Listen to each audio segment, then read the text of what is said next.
Thank you everyone for attending our workshop or our discussion about what is greener screen and what is carbon literacy and how we can integrate it toward our industry. Today it will be a journey of ups and downs. Jeremy will take that part, and it's a bit of roller coaster. So we hope you will have like a little bit change of your mindset if you didn't consider environment before. And if you considered environment before, hopefully it will give you more motive to commit and pledge toward a greener production. Jeremy? Over to me. Thank you for having me. Is the mic on? Yep, okay. Thanks, Bassam, for having me. I'm Jeremy. I'm French, but I live in the UK. I work in London, and I've been working in the TV industry for a little while now. I was a TV producer for about 10 years before I decided, the hell with it, I care about the environment, I care about climate change much more than I care about TV, so I'm going to leave that word. I did a master's sustainability, I did all sorts of training, to find myself walking back into film and TV and the environment. So that was a bit of a sort of circular journey for me here. I work in the UK, as I mentioned, both at the BBC, staff as an environmental person there, and for the BAFTA Albert Consortium. BAFTA Albert Consortium, if my clicker works, is a group in the UK with most of the major broadcasters and production companies. There's about 14 members, all working together for the last 5-6 years to bring the whole industry to be more sustainable over there. So, to understand what it means for us and what we can do about it. Question everybody asks, why is it called Albert? In case you were wondering, there's no real reason. There's no good reason. It started off with the BBC at the beginning creating a carbon calculator for TV, which they called Carbon Calculator for TV Production. It was a bit of a boring name. So someone decided to call it Albert, and the name stuck. And now people know it as Albert, and we have a good sort of name and brand about it, so we decided to keep it this way. The model that we have is quite unique in the sense that all of those companies, so private, mostly private, couple of public service broadcasters, are coming together to collaborate. So they all put a bit of money in the pot, and they have done for a few years now, which gives us a budget to have people working full-time on this project. They build money to run some other activities, to make all the tools available for free to the whole industry. And importantly as well, those guys have a seat at the table. They are involved in shaping the direction, the strategic direction of the sustainability work in the industry. So it's quite a unique model, I think, that we have, and that's working pretty well for us. I'll come back to this, the importance of that model a bit later. So what do? We have a number of tools to make the industry over there more sustainable. First of all, we have a carbon calculator, which is an online platform, online tool, where productions, whether TV, film, any sort of parts of the industry, can come and enter information about their production, and that gives us a carbon footprint. It gives us a number of carbon per hour of TX generally. It's quite an important tool because it's the base that enables us to understand our impact, to understand that there is a significant impact, and then we can have a bit more information about what we can do about it. Importantly, because we have all of those big players around the table, they can set policies for the industry. So for example, broadcasters like Sky or BBC have mandated all of their production companies, if you make a program for BBC or Sky, you need to deliver a carbon footprint. Otherwise, you don't get your final payment. That's kind of a good incentive for people to get engaged.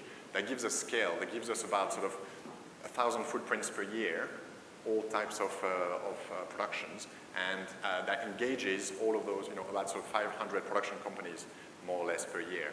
Now, measuring your impact doesn't solve it, but it starts to put it on the agenda. It starts to engage people on having a conversation about the topic, which is really good. But also, it helps us to understand our impact. So, in case you're wondering, a ton of carbon dioxide is about that big. So, about a couple of buses big.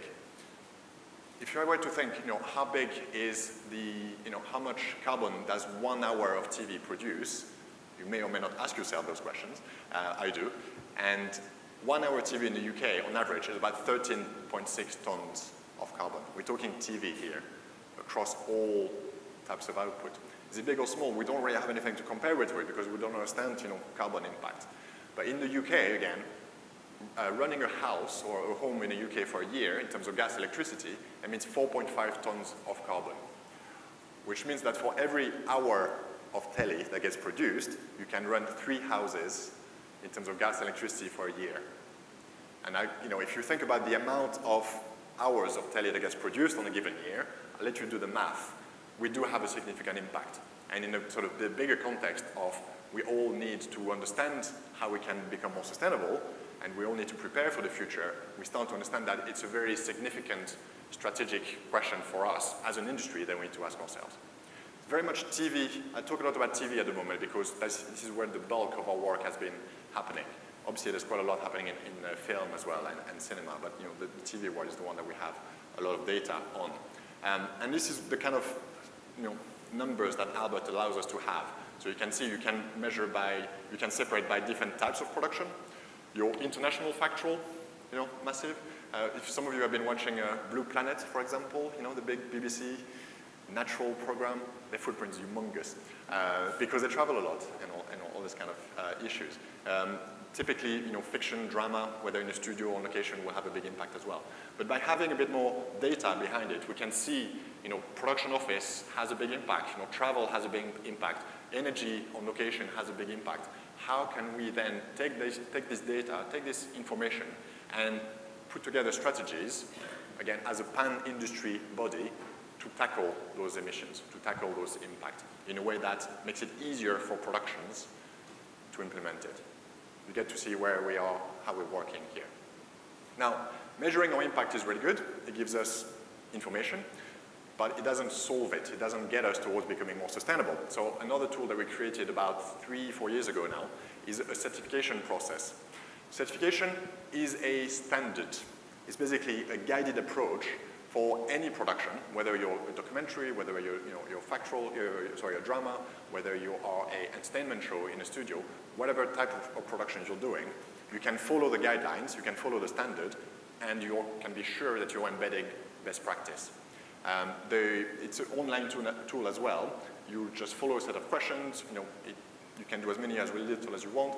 That gives you a certain amount of points, and then you get 1, 2, or 3-star rating, or 0, if you haven't done enough, to make sure that you are rewarded for your actions. The points are based around 3 pillars, if you want: reducing your carbon impact, embedding best practice to make sure that from a job to the next job you are embedding what we consider to be best practice, and then sharing the values, so communicating and engaging all your different stakeholders. Importantly, when a production achieves a certification, they get the right to put a logo on the end credit. So you can see the Albert Plus or the Albert certification, which is a way for us to communicate to the audience, we are being as sustainable as we possibly can. We want to share those values with you guys. In the UK, again, about 200 productions have done it now, from EastEnders, Coronation Street, the big soaps, doing 6 to 8 million people every night. The breakfast shows, high volume shows are doing it, high carbon shows. Most of the big dramas now in the UK are doing it as standard because also as a side effect, we save money by following the standard. We have really good data that tells us you save on average at the very least £5,000 to £6,000 per series. Depending on the scale of ambition, you can save much more money as well. So we're very confident that going green saves you money. You save on efficiencies, you reduce your waste, as well as finding new ways of doing things around the studio or location. So about 200 productions have done it, and now it's becoming a bit of a competition between production companies and between sort of shows. So when Coronation Street did theirs, I don't know if you know the UK market too well, but Coronation Street, EastEnders are the big competitors. When Coronation Street did it, EastEnders was like, I want that. Give me some of that, I want it. And then I want to beat their score, I want to do even better. So it's a good virtuous cycle of people wanting to be greener and greener, and enables us to trial new things. So we had a drama, for example, in London that shot with only electric cars. It's the first time any production does it, but because of they were part of this, they could communicate it to their crew and to everyone. We're going to shoot only with electric cars, and they did it, and they saved money through it. So it's again, it shows we can experiment and try new things. So this is another tool we have. We have a website as well, by the way, wearealbert.org, where we have all of our knowledge and expertise. All sorts of other projects, but the big one, the big tool that we have is the training course. It's a one-day training course that we've been running for about a year and a half, 2 years now. Across the industry, we've trained 2,000 people. The training is available for free, again, thanks to the model that we have, the financing model, for free 1 day a week. And anybody can go, basically. So 2,000 people. And why do we focus so much on the training? The training covers things like, what is climate change? You know, the very basic science of climate change. What does it mean for me as a production company or as a broadcaster? You know, why, as a business, why do I care about this? What's the policy and the business trends around it? And more importantly, what can I do about it? So it's a one-day course that really covers everything you need to know to really engage. And why do we focus on that? Because quite typically, that's the response for most people when you start talking about climate change. Just don't want to know about it. And for good reasons. I mean, we have 1.5 million worries every day, you know, make enough money to pay the bills, you know, get busy to get the next job done. There's a lot of reasons why we don't engage with climate change as one of the biggest sort of environmental issues. And there's plenty of very good reasons because, you know, it's a big deal, it's difficult to understand, it's complicated to find solutions. So we're trying to provide people with some learning, some understanding of, okay, what is it going to be about? Typically, when you start to engage with the topic, and as I mentioned, we're 2,000 people, we train it, you know, once a week. We have courses for leadership people, more strategic. We have courses for editorial folks as well about how to engage, you know, on the topic in your content, how to engage audiences on the topic in many, many different ways. Typically, people start to feel a little bit, you know, down or a bit shit when they start to learn about climate change because we don't understand, we don't really know what's at stake here. And when we start to engage, we start to understand why it's urgent and why we need to do something about it and why it matters for us as an industry. So we get people nicely down that sort of facing the big picture, the big issues, and then we sort of bring them back up with, okay, there are solutions, there are reasons to feel optimistic, and there's plenty of good reasons, good things that we can do. Now, just to, you know, every opportunity I have to talk to people, I go through that little bit of science on climate just to make sure you'll understand what we're talking about. You know, climate change is all about the thin layer of atmosphere that you see there. You know, it's not very big, the scale of the planet. If the planet was an apple, the atmosphere will be the skin of the apple. So it's not very big. And those gases that are in the atmosphere, some of them trap the heat from the sun. The more greenhouse gases you have, the more heat there is on the planet. And the issue is that most of our activities over the last couple of 100 years have been increasing the amount of gases in the atmosphere. And increasing it significantly. This is looking at 500,000 years ago, so 500,000 years. You can see in blue your carbon in the atmosphere, in red your temperature. Natural variations, always been, but they track each other very closely. So when there's more carbon, there's more increased temperature, and so on. So 500,000 years, all of these variations, and the last bit of there is the last 60 years, when all of our activity, the way we've developed, the way we've you know, increased our quality of life through all the, you know, the products and activities that we've had, has just made the concentration of carbon in the atmosphere shoot up. And we're starting to see the temperature follow up in the same direction. And that's quite worrying for us because humans, you know, our species has only been around as Homo sapiens for about 150 to 200,000 years, but very sort of, you know, primitive and basic until the last 10,000 years, where we start to recognize, you know, civilization and society, things like agriculture, you know, planting crops, things like urbanization, all of this stuff has only happened when we've had a very, very narrow and auspicious range of temperature. Now, and that's the big question when it comes to climate change. And you know, again, if there's one thing I want you to leave with for today, climate change isn't about saving the planet. It's not about saving, you know, this species or that species.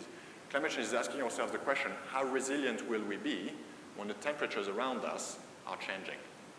How resilient will we be when we get ourselves out of that very narrow comfortable range of temperature? That's the key question about climate change. And this is why we need to start asking ourselves, how will we adapt? How will we change the way we live and do our activities to enable us to avoid the worst, basically, as well as adapting to what's coming. And yes, so just another way, where does all these emissions come from? Well, for the last 60 years, the whole economy, the whole society across the world has just developed incredibly fast by, mostly burning fossil fuels for, manufacture, energy, transport, all sorts of reasons. That's, delivered massive improvement in quality of life, but at a cost, because we've also, polluted the environment, increased the concentration of carbon in the atmosphere. So that's the kind of change we are seeing at the moment. We're at a stage where you can ask ourselves, do we want to continue like this forever? Do we want to live with the consequences of that? But also it makes us ask ourselves, do we need to start thinking differently about businesses and about organizations and about how we do prosperity and progress? Because I would argue that we moved from, from the 50s to the 70s and onwards, we're thinking as a small humanity on a very big planet that was full of resources that could absorb all of our waste and our pollution and everything like that. We moved from being a very small humanity on a big planet to nowadays a big humanity on a small planet. And the planet cannot really cope with the amount of resources we need and the amount of pollutions that we bring in. So we need to ask ourselves quite deep and profound questions about, okay, what do we do about this? How do we transition? How do we deal with the consequences as well?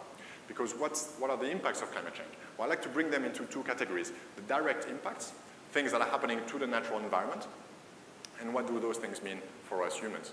In terms of direct impacts, you're going to have, ice caps melting, droughts, more heat waves, more, scarcity of resources, and all the stuff that we're going to bring it to us humans in terms of loss of habitable land, crops failing, migration, people moving, instability, economic losses. All this stuff is already starting to happen and will just continue to get worse and worse unless we start to address it.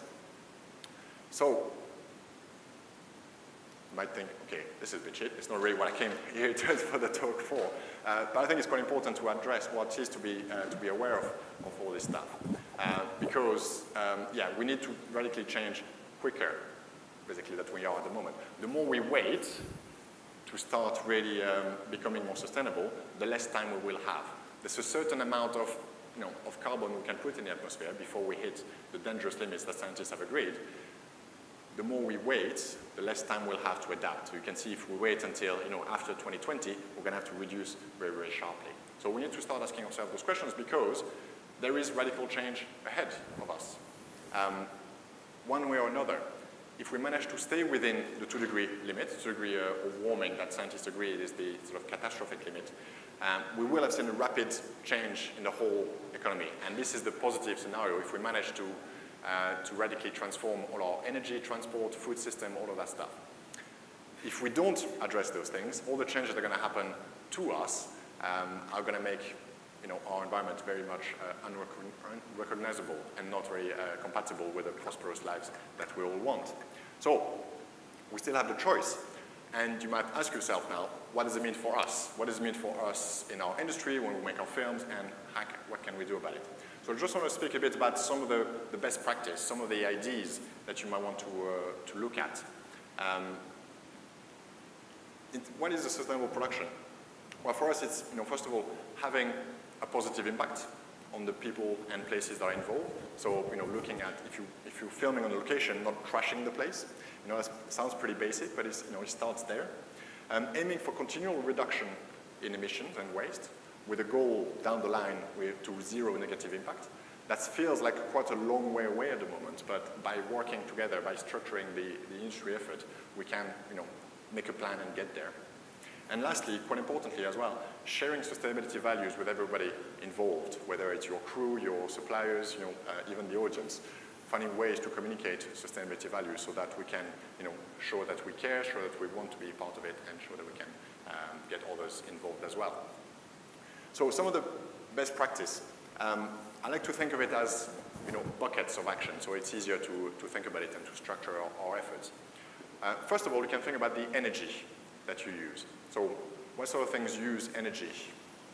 on a shoot? Well, your generators, obviously, if you're in the studios, your lights, all kinds of things that you plug up, your production office, your post-production facilities, all of this stuff requires a vast amount of energy. So what can we do about it? We can try to reduce the amount of energy we use. Things like low energy lights, things like switching off when we can, all these kind of methods. But also we can start to decarbonize the energy source. Can we move from a high carbon source of energy to a low carbon source of energy? In terms of, in some locations now you can choose I know maybe not the case here, but you can choose your energy tariffs. I know it's something you can do in the UK and other parts of the world. You can choose to be on a green tariff that's powered by renewables. These kind of things will have make a difference. Transport, how can we, again, assess what sort of things have an impact in terms of how we transport ourselves, our kit, and what sort of actions can we take? Again, reducing the amount of travel, and then decarbonizing by going with electric, hybrid, this kind of transportation. And then lastly, materials. So all the stuff from our sets, props, paper, coffee cups, all this kind of stuff. How can we reduce the amount of material we use, and how can we make sure it doesn't go into landfill so that we become more efficient? Can we repurpose? Can we do things differently? And underneath all of these sort of three buckets, another one, which is for me is the biggest one, is what influence can we have? At whatever unit, as an individual, as a production, as an organization, we can have a lot of influence. So for example, as a production, you can start by putting a green memo to everybody working on the job. A green memo that says, hi everyone, welcome to the job. We're going to be a green production this year. This is the kind of list of actions we're going to take. If you have ideas, please let us know. It's a very simple thing to do, and you can share it quite easily at the click of an email. Influencing your suppliers as well, by constantly asking, okay, we are trying to be greener.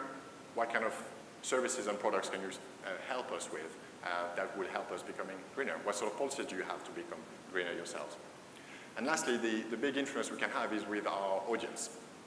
Now, there's sort of like different ways of approaching this. We're trying to help program makers, creatives, writers, producers, commissioning editors as well, understand a bit better how can we deliver those messages better. Not in a way that's preachy, but in a way that's interesting and in a way that we connect with an audience. An audience which, by the way, all research shows that younger people care about this stuff much more than previous generations. So anybody out there willing to connect, looking to connect more with younger audiences, this is something you need to be fluent in. And I can see it quite clearly in the way the BBC approaches it as opposed to Netflix, for example. It's totally different approaches, and I can see the issues that some organizations have in engaging with younger people, for example. So with Albert, we're doing quite a bit of work on the editorial side of things. We run events, inviting screenwriters to listen to environmentalists, for example, so they can understand the issue better. We promote research. So Climate Change on Television is online, you can find it, a report that addresses what's television doing at the moment in the UK mostly, but what sort of things can we do even better. We've created a guide called Planet Placement that gives 12 pages of ideas about how to normalize this kind of behaviors on screen, more greener behaviors. We're in training courses, and we're basically building the industry conversations by engaging with, again, anybody from producers, commissioning editors, writers, just listening to their views, providing training, just building up the conversation so that it's something that, as an industry, we can tackle better. There's another sort of report we use quite a lot on the creative side. It's called Mirrors and Movers, and it's quite useful. It talks about the 6 different ways media influences society, and we sort of use that as a way to explore different opportunities. Media can question society, can campaign, can inspire, silence or amplify some topics. Also, it can normalize something that we've seen around sort of smoking on screen, around sort of drink driving. There's something that we can, it's a way we can, as an industry, normalize positive behavior and amplify some of the actions that's happening within society. So I just have just a few examples. I'm not going to talk too much, but I just want to show that there are opportunities for any genre any type of program to engage. The top two on the left are factual programs on the BBC about, you know, a program going into the Arctic to show how people are living in the Arctic through the changes that are happening because the Arctic is melting. Second one was a massive success on BBC One. Hugh is a famous chef and did a big program on waste, and it was called War on Waste. And because he was quite campaigny, he forced supermarkets to change their buying policy for vegetables to reduce the amount of waste. He forced coffee companies to, you know, the high streets like Starbucks and stuff to take coffee cups back.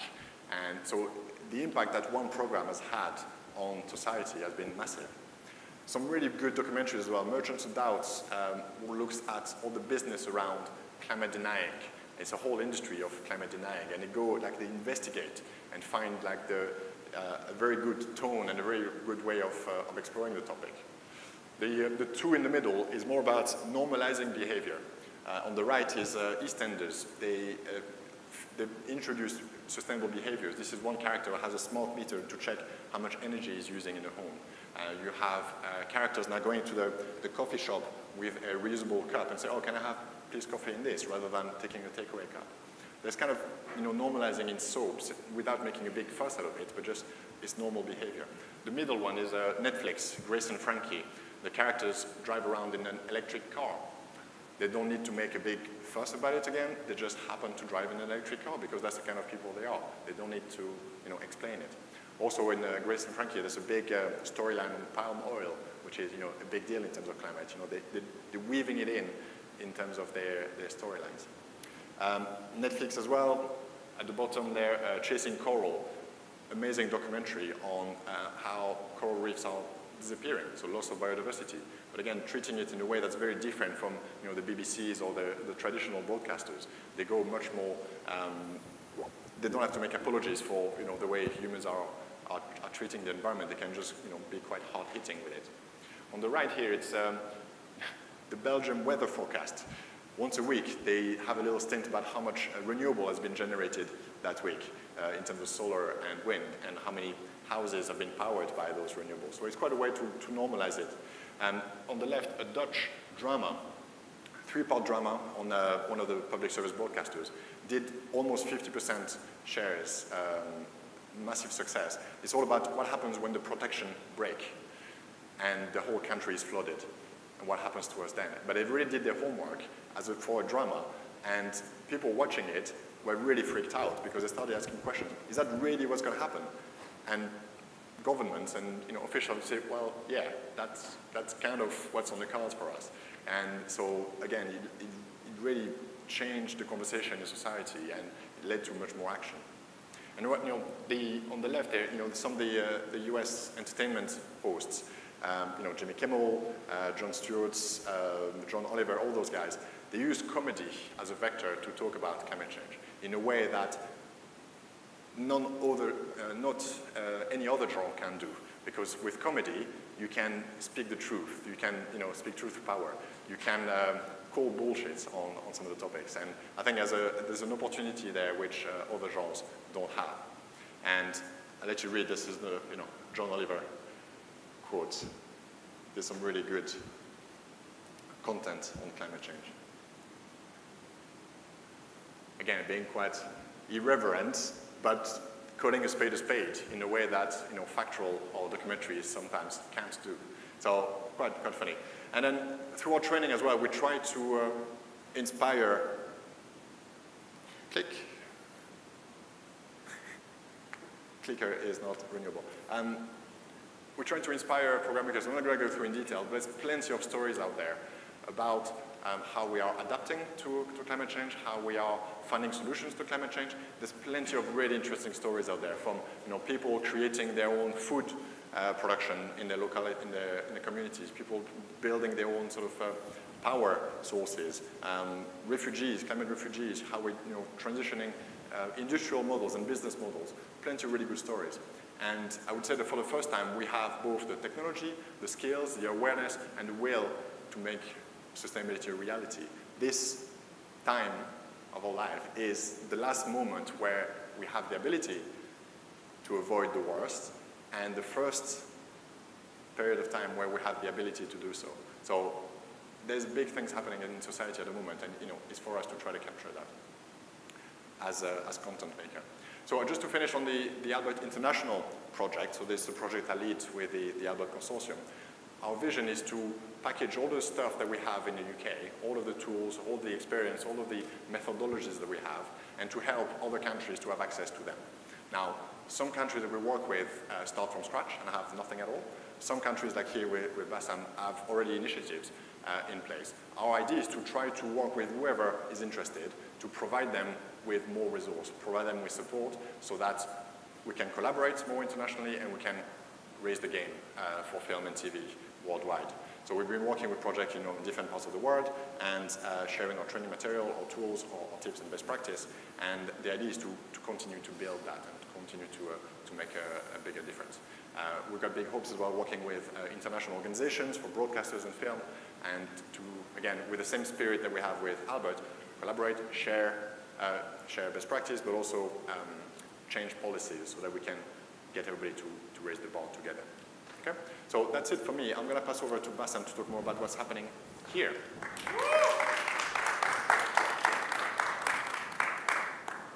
Thank you for joining us today.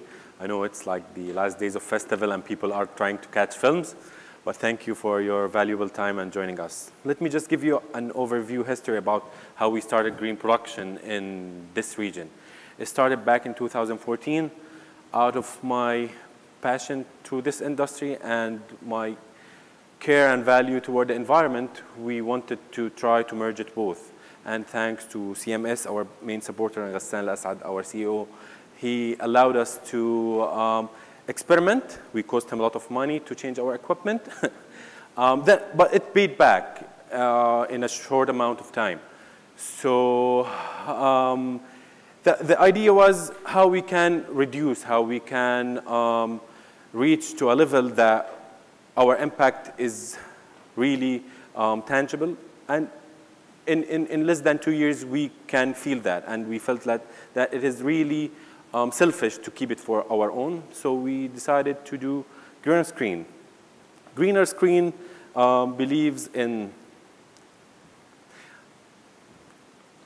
we believe that our media industry is really influential, that has really great impact, and we have the strongest platforms to change.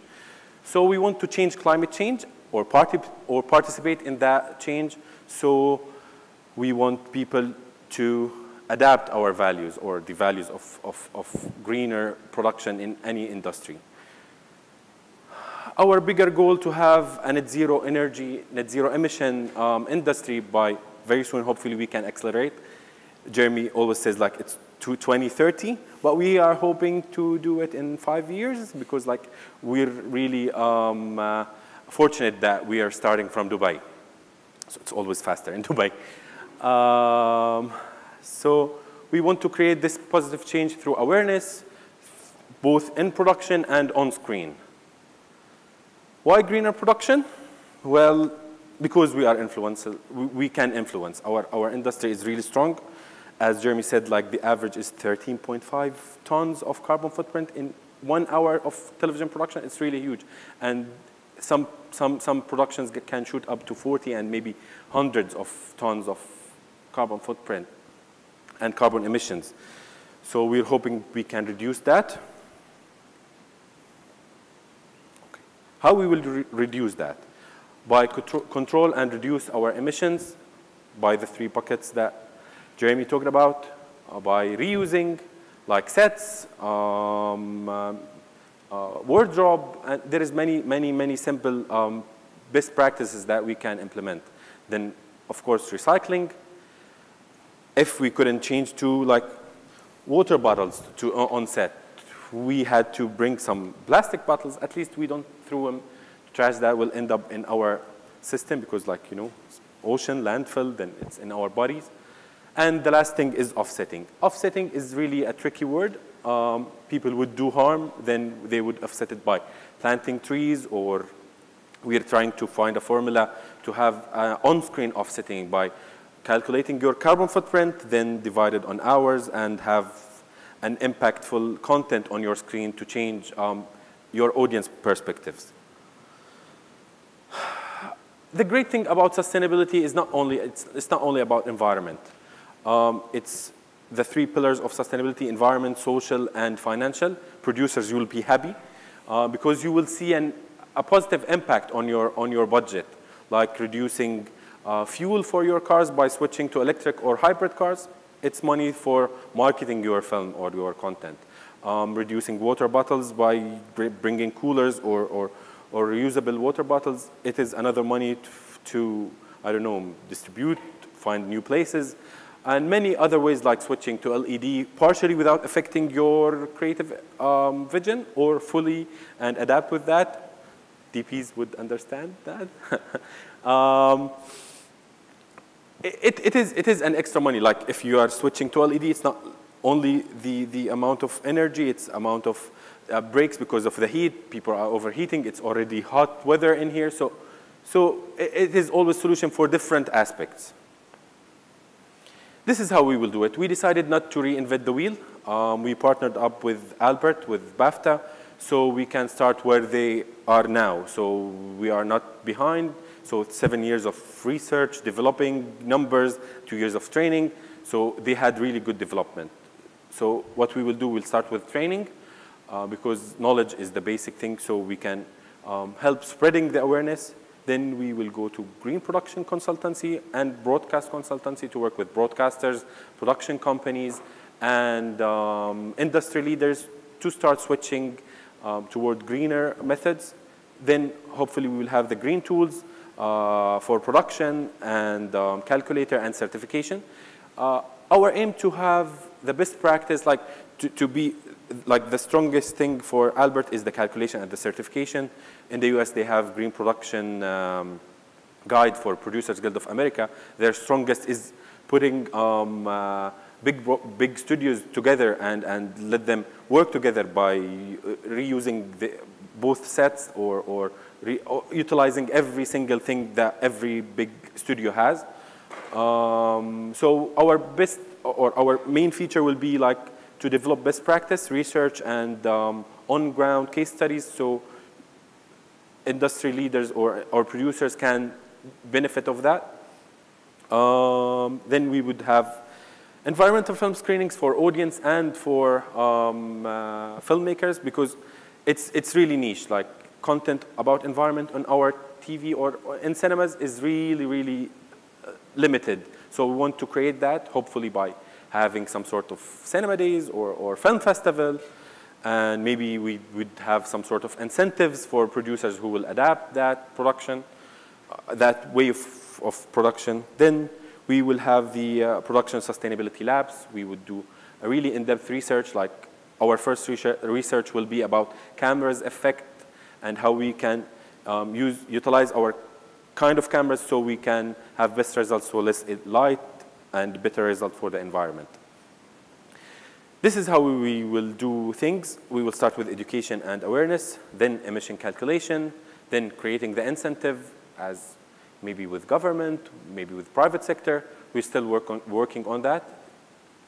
By that, we hopefully start seeing a tangible emission reduction on productions.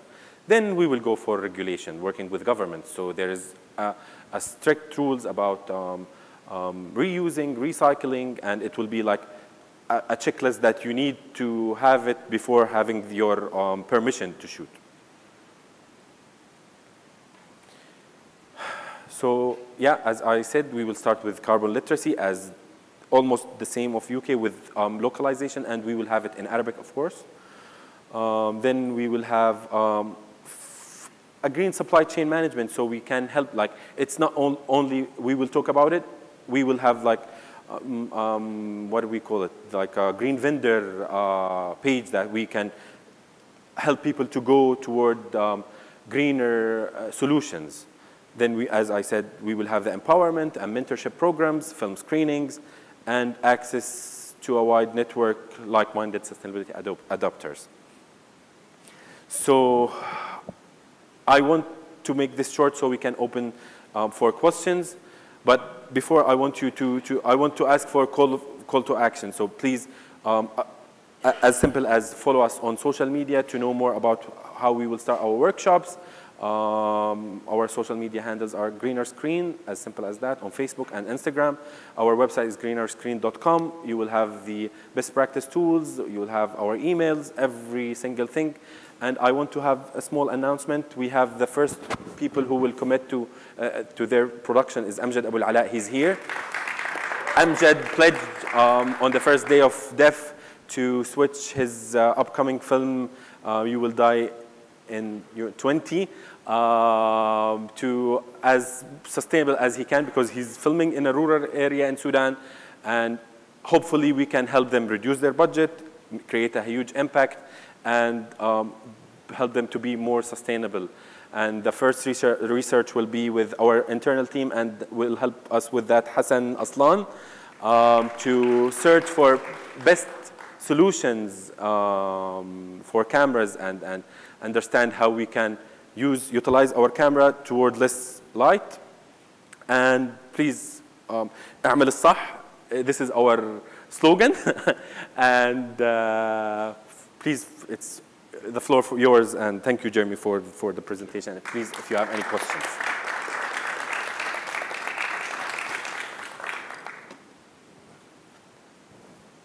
Amjad.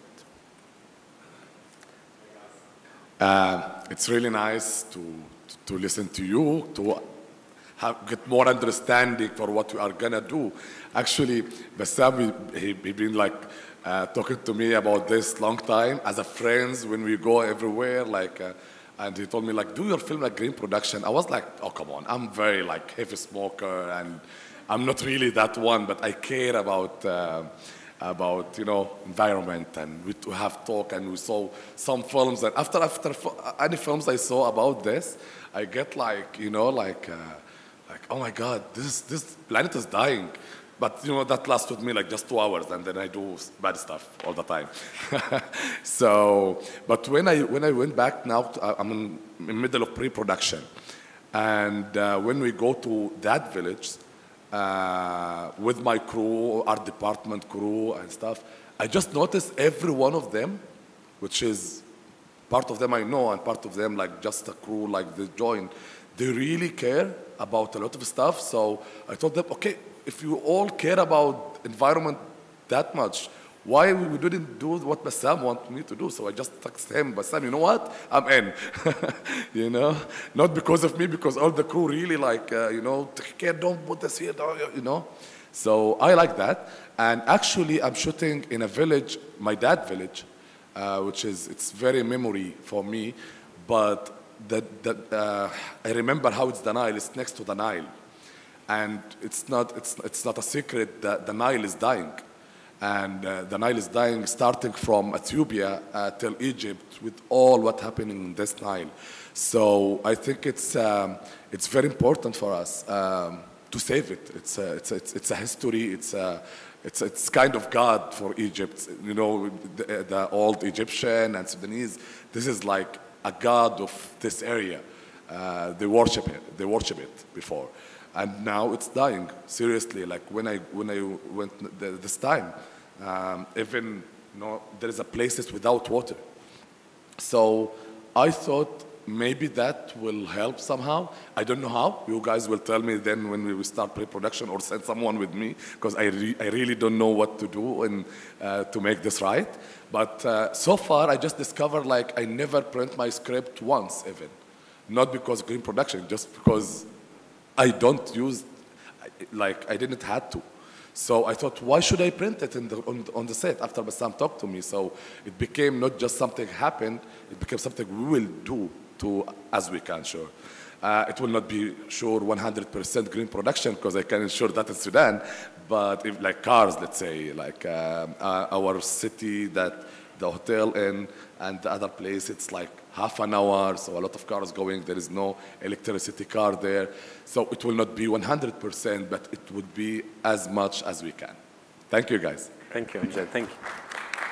Just a reflection on that, sorry, just before the question. Just a reflection on that. It's not unusual for us to hear like, oh, I care about this stuff, or I'm aware of this stuff personally, but when I get to work, I sort of don't think about it, because you know, we just work the way we've always worked, and this is just the way we do things. And I think that's kind of the kind of thing we're trying to change, because it's, other industries are much more regulated. You know, there's like a top-down approach to, you know, to the food, to the building industry. There's, you know, standards that have to be adhered to. And in our industry, we're totally behind on all that, because we're sort of very fragmented. You know, this whole, you know, we don't think it matters to us. But I think, you know, it clearly does. And I think we have potentially a big impact. And I think that's what we try to do by educating people, by, you know, putting it on the agenda, by putting it as, you know, making the industry sit together and okay, let's put together our policies. It's about sort of bringing ourselves back and, you know, bringing that sort of part of our consciousness into our work, so that we can feel that we can live our sort of, you know, understanding of what's happening, and we can feel like we can make an impact through our work. So this is kind of what we're all about, really. And the great thing is there is no 100% green production. So whatever you do is a plus. So it is like even tiny steps or bigger steps would count. So thank you, Amjad. Questions?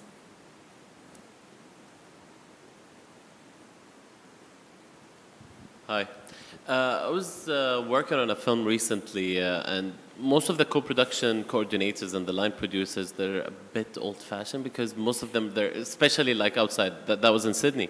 And when I reached the location, there were a lot of papers, a lot of generators, a lot of things that just kills the environment. And I was talking to them about it, and their answer to me was, you know the old saying, if you want to make a film, kill a forest. So I didn't know what to reply. That's the question for both of you. It's like, I think it comes back to this idea of like, we get stuck in our ways in a way. So you know what, it's really funny. For me, there's a paradox in there, because I was a producer for 10 years, and in those 10 years, I think we changed cameras like 6 times. We changed like edit systems, like, you know, the industry is always changing. There's always like, you know, innovation and all that. And yet, we have this sense of like, oh, you know, this is just the way we do things, and, you know, there's a resistance to change, even though technology is moving, you know, really, really fast. The arguments we have for that is like, it's about innovating. You know, do you want to be stuck in the 80s, or do you want to be a 21st century production, you know, unit? And I think more and more, like some new technology, we're not quite there yet on sort of, you know, clean generation with, you know, all this energy generation. We're not quite there yet for locations. But we're not far, and by being at the forefront, you're going to find solutions that are innovative, cheaper, cleaner, leaner, and that's going to help you, you know, creatively. So we're always at that balance between the old ways and also, like, as a, you know, industry of freelancers, you're only as good as your last job. So it's a risk to try, you know, new lights if you're a DOP, because like, what if I make a mess and then they don't call me back again? So there's a whole part of working as an industry to trying to educate people on the craft, on the skills, on the new technology to enable the take-up. And that's, you know, you can't impose it as a production, but as an industry, you can facilitate that. So, you know, workshops, knowledge sharing, reports, all this kind of stuff. But it takes time. Unless you have a producer on board, that he will force stuff and tell him like, Microsoft will give you a sponsor, spread like, or Apple will give you a sponsor for iPads, and then you will reduce paper. Then you would have like an old-fashioned actor that would be saying, no, I need my script printed. You will print it for them like on a double page. You will reduce less paper, and then provide a solution. Like, okay, generators, you need generators. You're shooting outside. Okay, if it's in morning, maybe solar panels. If it's still expensive, biofuel generators. So there is always offer solutions rather than fight them toward change and leave them like, I don't know what to do else, because this is how I've been 20 years doing that, and this is the way I do it. So if you offer them solution, I guess the resistance will be less than if you offer them incentive, it will be easier. Please. Hi. I come from Texas, over there. I thought I was being green with my productions but I never really had this conversation. This is the first time in 10 years that I'm like sitting in a room with people actually bringing this up, so it's kind of strange. And then also everything you both said, like, I'm not doing anything now that I'm thinking. Like the whole, even considering the tons that we're generating, it's like never even occurred to me. So that's wonderful. You guys were talking about transportation, and something that I was doing on my own was I always buy 3 or 4 bicycles with milk crates, and they're just there, you know. And then at the end of the production, we just give them to the community. You're not wasting fuel. I mean, you're wasting muscle fuel. So, that's actually brought some costs down over the time. We've built sets that we spend weeks trying to get to like theater departments, just to like, hey, there's a set here, please come pick it up. Stuff like that, but the approach that you have, the calculator and stuff like that, that's like wonderful. I don't know if you have any outreach to the United States, but I have never heard of this or anything like this over there. So absolutely, you should check out PGA Green, Producers Guild of America Green. They have a set of resources there for the US. It's led by the studios, so it's quite geared towards their types of operations, but it's quite useful. And we're talking to everyone, trying to collaborate and trying to bring more awareness of what's at stake. I think it's what we try to do is have a more structured approach to understand the big picture of our impact, because it's easy to focus on the stuff that you can see, but unless you actually measure it with a proper, I want to say professional type of calculator, then that tells you the whole range of impacts, and you might not be aware of the big part of it. Like some energy, for example, is an easy one to not be too focused on. But by measuring it properly, you can then focus your impact. And then the more you work, because there's plenty you can do at the level of a production, and there's plenty you should do, but then you're going to be limited. So this is why our approach with Albert is to try to work at the level of production, but also at the level of the industry. How can we come together to change the infrastructure? If you have like all the broadcasters, all the the funder, the studios coming together and say, okay, how do we crack this one together? Then you can have pan-industry approach. Whether it's the US is a big place, so whether it's state by state, whether whatever, I don't know. But by working in collaboration, you can have a much bigger impact than just on the level of production. And part of the individual experience that you're doing, like bicycles, we would love to hear that from everyone in this industry, so we can add it to our library of ideas, so we can share it, and it will be like a pool of ideas that people can adapt in very simple ways. So we would love, we will have a section on our website that would say, if you have an idea that would help the industry, please just pitch it in, and we can integrate it with our workshops, with our best practices, and that would be really great. Golf carts are cool as well. Yeah, of course. First of all, great presentation. So, when Teslas were first being pitched, there was a lot of resistance from oil companies that tried to get, the regular traditional way out. Not to undermine, what this is, but, when it goes on a bigger scale, hopefully in the next couple of years, do you think that there's going to be huge resistance from old providers of maybe less environmental, lights or whatever it may be? How do you think we can approach something? I mean, you can approach something like that when you're trying to, make the industry greener.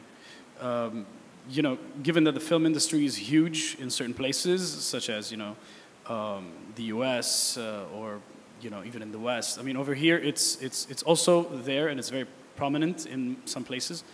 Do you think there's going to be huge resistance eventually to a movement that's as powerful as this? The biggest resistance is inertia. Is as everything we spoke about is like, I don't want to change the way we do things. Why are you talking about this new way? Like, no, we don't want to hear that. We just want to keep doing. It's not so much like an external pressure. It's more like resistance to change. And I would say the wave of change is too big. You can resist it as much as you want, but everything, in terms of the big picture of climate change, there's like international agreements now, there's like, policies in all right, left, and center going into to get us to be more sustainable. The price of renewables is dropping. You know, solar, wind, all this stuff is dropping. The push of electric car is, you know, surging. So there's a wave about becoming more sustainable. The film and TV industry can resist and hold back as much as it can, but there are going to be new ways and there are going to be new technologies. And so, yeah, we don't have the same sort of, you know, lobbying, let's call it that, as some other industries, not that I'm aware of. It's more like the resistance to change. But so again, this is why, as part of the role that we take within industry, is to try to facilitate that change. You know, there's an element of cajoling the filmmaker and the production teams about, like, it's okay, don't worry, it's going to be okay to try something new, as well as educating, as well as providing the awareness, whilst trying to raise the policy from the industry. So that's kind of the approach. Well, the resistance most probably would be financial, so because it would require some changes. But again, if we provided the solutions, and anyway, the life cycle of the older equipment is would be end now, and the prices are dropping especially for LED lights and other solutions. So it will be easier that we will not face that much of a resistance. Last year, I was in the festival starting to talk to people about green production. And they were like, is it something that you created? Is it a myth? Is it possible to do it? And this year, everyone is really excited, signing the pledge that we had in our booth. And so I guess people are changing. And last week, I had a meeting with some of the government entities in the UAE, and they were saying, like, the great thing about the initiative that you are not costing people more rather than you are reducing some money later on. So this is why we would adapt it in our, in government. So it will be easier to feature it, to push it, even to make a regulation for that. So hopefully we will not face that much of resistance in here. Please. Hi guys. First of all, it's really exciting to even begin to have this conversation, as my friend there pointed out, because I've never even thought about what I'm doing. And I want to actually talk to you after about what I can do for my personal videos, because I think I can definitely go greener from the stuff that I heard here today. Like, I can instantly switch to battery operated LED lights. I don't need that much light, so I'm going to talk to you about all that. But my question is, for your initiative, especially for you, Bassam, you're talking about having conversations with officials here in the UAE and stuff. I want to know, how far does your reach go in terms of the Middle East? Like, for example, if I want to do a film in Jordan, do you think you guys can facilitate help there? Are you connected with people? I just want to know, where are you on that kind of progress in terms of the entire MENA region? Well, the plan is to start in the UAE, because we're based here, but the plan is to spread out to Gulf region, Saudi Arabia, then go to Jordan, Egypt, hopefully Lebanon, and North Africa maybe. But yeah, our plan is to test waters during next year in UAE, and at the same time we would have mini workshops, or Amjad Film will be in Sudan, and we will help with that. So yeah, our plan is to be in all Arabic-based language countries, because we will have Arabic, mainly Arabic, then we will have the English because of the diversity in Dubai. So yeah, and there's another thing that some people, content creators like you, can help. It is on the content side, for your program, reviewing films. And there are many films are adopting the green production tools, that you can mention that during the review, that this film is doing that. So it is inspiring people to be more greener in terms of industry, or people would say, there is something called green production. Then they will end up reading about recycling. They will end up about their daily life best practices. Yeah, Hassan. Hi everyone. First of all, I need to have a confession. Bassam tricked me into the green thing. He told me we're going to Amsterdam for a greener production, and I got the wrong idea. So I got tricked with another thing about the lighting. He assigned me to a big job, and he said, "Are you in?" And I was like, "Yes." And after signing the contract, he said, "We're gonna do LEDs." And I was like, "No." But he showed me some companies that actually work on proper, nice, high-quality LEDs, and it's so different than the normal, typical, very low branded ones. And the change in quality that happened in the past 4 years was huge. He was one of the first to buy a bulk from a big company. And then after I've used them, I was like, actually, this is not much worse than what I'm using. And in the past 4 years, they really improved. Now it's on par with the normal lighting that we're using. And a lot of big companies from Germany, US, and China, actually, and the UK, adopted the whole green thing. And they're producing much nicer LEDs, and it's actually competing with the traditional lights. It's lighter, it doesn't use a lot of power. At the beginning, I never cared about how many watts does this light consume. You know, it's not my thing. And it was like, does it produce better lights? Yes, bring it. Kill the environment. But after he taught me a little bit about the whole environment thing, and I was like, actually, it makes sense. Including making feature films on film, like negative, actually is very bad for the environment. The amount of films and reels that we're using to produce one movie is just by itself so huge. So shifting to digital, whether it's in shooting or acquisition or whether in lighting, actually made a drastic change. So, but what I'm caring about is in the past 4 or 5 years since we started, it was very difficult to find anywhere to train regarding this type of lighting, whether it's from a technical point of view or from a production point of view. Like producers don't have an idea. They bring LEDs just because it's cheaper, it's just that, but they don't know that they can improve the quality. So is it possible to make like more of the certified type of training for producers and for technical people so they have this kind of movement? I think then you can only have, as you said, inertia, and people will start hitting like, what are you talking about? No one uses 800 watts anymore. You know, that type of thing. Yeah. Thank you very much. Thank you, Hassan. Well, I'm really glad that we have a living case study with us in here that tried what we were talking about. And the idea is, yeah, we are a total community. We can't be alone. Like if we did our training alone with just theoretical work, it will not work. But we need to work with vendors, with manufacturers to help us to tell people. Actually, we did some case studies about how to switch a studio into a greener studio. So we talked to LED manufacturers, then we talked to AC manufacturers, we talked to like people out of the industry. So yeah, of course, we should do that. At the moment, we were talking with Rotolight about creating some sort of ambassador program that they have to implement it in here. That will include training, maybe shipping free stuff to try it, and because you will not be convinced if you didn't try the product first. So I guess yeah, it should be that way, and hopefully it will be like part of our priority for the next year trainings. Thank you. More questions? Okay. Thank you very much for attending, and hopefully we'll see you in our workshops next year. And be greener and عمل صح, do the right thing. Thank you.